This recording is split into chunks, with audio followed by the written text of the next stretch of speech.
Good evening, visitors. Welcome to the Australian War Memorial's last post ceremony. My name is Craig Burrell, and joining us today from the Royal Australian Air Force is leading aircraft woman Michaela Torrey. We welcome the veterans who have served, those that are still serving, and the families that support them. We acknowledge the members of RSL and Services Clubs Association, RSL Victoria, and RSL Queensland, who are watching the broadcast of this ceremony around Australia. During the ceremony, wreaths will be laid at the base of the Pool of Reflection by visitors and students on behalf of the following schools. From Queensland, Runcorn State School, Sunnybank. From New South Wales, Parks East Public School. And St Augustine's College, Primary Department, Brookvale.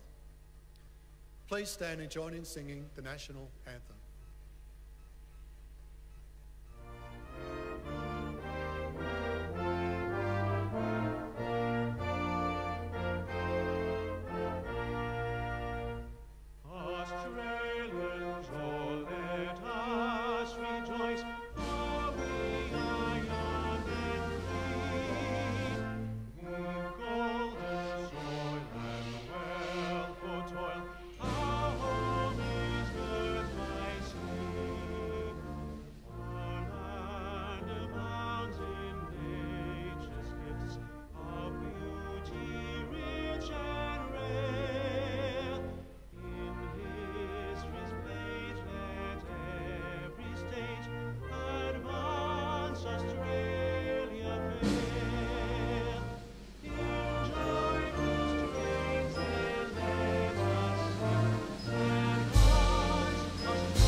The Australian War Memorial was the vision of Charles Bean, Australia's First World War official historian. Bean landed with the Australian troops on Gallipoli and stayed with them at the front through to the end of the war. The idea of this national memorial and museum came to him at Pozières, France, in the depths of the bloody fighting of 1916. Bean's idea was that this would be a place where families and friends could mourn their loved ones buried in faraway places. It would also be a place that could help all Australians understand what these men and women had endured and what they had done for us. Bean's vision, to which we remain true, is best expressed as inscribed in the entrance to the memorial's galleries. Here is their spirit in the hearts of the land they loved, and here we guard the record that they themselves made. Tonight, we will read the story behind just one of those on the Roll of Honour, which lists the names of more than 102,000 men and women who have given their lives for us in war and operations for more than a century. But first, we present a lament, Flowers of the Forest. Wreaths or floral tributes will now be laid at the base of the Pool of Reflection.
Today, we remember and pay tribute to Flying Officer Robert James McDermott.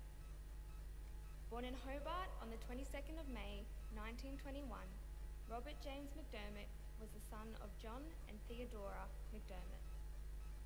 Educated at Princess Street State School and Technical School, before enlisting in the Royal Australian Air Force, he worked in the clerical staff of the Hydroelectric Commission in Hobart.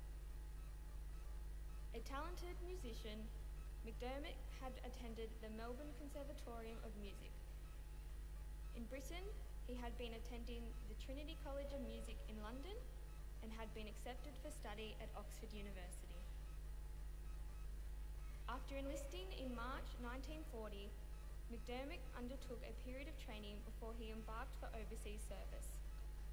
As part of the Empire Air Training Scheme, McDermott was one of almost 27,500 RAF pilots, navigators, wireless operators, gunners and engineers who, throughout the course of the war, joined squadrons based in Britain.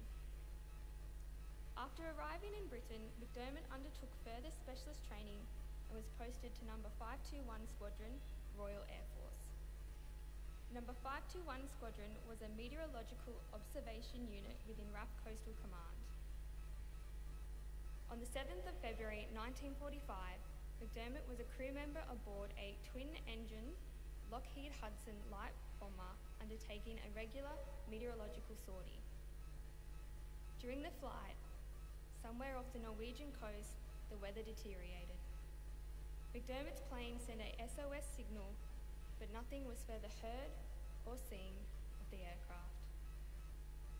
Robert McDermott and all 5 of his fellow crewmates, including fellow Australian Flight Sergeant Joseph Hollian, were killed. McDermott was 23 years old. His body was not recovered, and today his name is listed and commemorated upon the Air Force Memorial overlooking the River Thames. The Runnymede Memorial lists more than 20,000 British and Commonwealth airmen with no known grave. Robert McDermott's name is also listed on the Roll of Honour to my left among almost 40,000 Australians who died while serving in the Second World War. This is but one of many stories of service and sacrifice told here at the Australian War Memorial. We now remember Flying Officer Robert James McDermott, who gave his life for us, for our freedoms, and in the hope of a better world.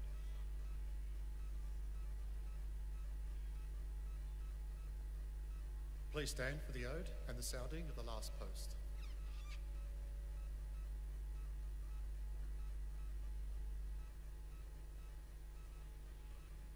They shall grow not old, as we that are left grow old. Age shall not weary them, nor the years condemn. At the going down of the sun and in the morning, we will remember them.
forget.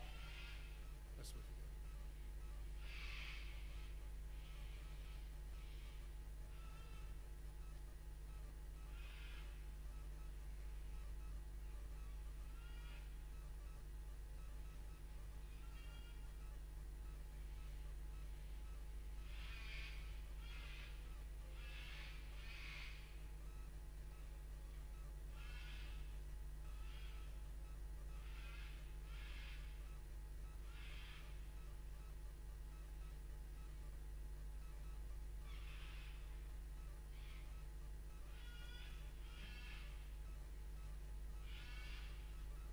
We leave you this evening with the words of the memorial's founder, Charles Bean.